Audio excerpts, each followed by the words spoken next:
હજીરા મોરા ગામ ખાતે આશરે 4000 વર્ષ પૂર્વે ઝાટકેશ્વર ઋષિ તીર્થ મોરા કુવાની જાત્રાનું મહત્વ આવો જાણીએ।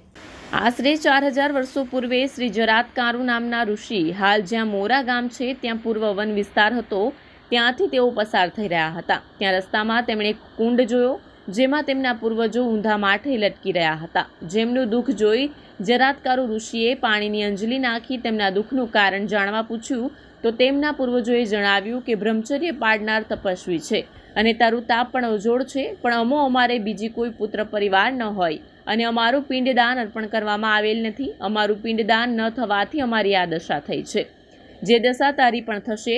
જો તું લગ્ન કરી પુત્ર પ્રાપ્તિ પછી અમારું પિંડદાન દર્પણ કરે તો અમારી થશે, જો ન કરશે તો તું પણ અમારા જેવી દશાને પામશે। જેથી ઋષિએ જણાવ્યું કે હું લગ્ન કરું તો મારું બ્રહ્મચર્ય નાશ પામે અને મારું તપ ઘટી જાય। તો પિતૃએ જણાવ્યું કે તારા તપથી પણ વિશેષ તને પિતૃદોષ લાગશે, જે તારા તપનો નાશ કરશે, જેથી તું લગ્ન કરીને પણ કર। અને તર્પણ પિતૃએ કહ્યું તારા જ નામની નાગરાજાની કન્યા જરાતકારુ છે, જેથી સાથે લગ્ન કર। સંજોગો વસવાટ પૂર્વે કહે છે કે તમે માતાની આજ્ઞાનું પાલન કરતા નથી, જેથી તમો મોટા યજ્ઞમાં ભક્ષણ થશો। જેથી માતાએ શ્રાપ સાંભળીને સર્વો રુદન કરવા લાગ્યા।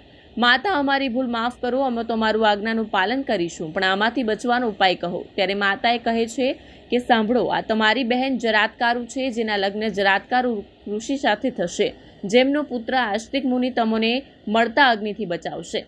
તમે જ્યાં તાપીનો સંગમ સ્થળ છે જેનું સેવન કરો અને ત્યાં જ વાત કરો। અને ત્યાં જરાતકારુ ઋષિને મળીને સર્વ વિગત જણાવે છે અને કર્મયોગી પિતૃઓને વચનબંધ હોવાથી જરાતકારી નાગ કન્યા સાથે લગ્ન કરવાની સંમતિ આપે છે। જે લગ્ન બાદ માગશરવદ તેરસ 14ના દિવસે જરાતકારુ ઋષિએ પિતૃતર્પણ કરી ફરીથી વનમાં સ્થાન આપ્યું।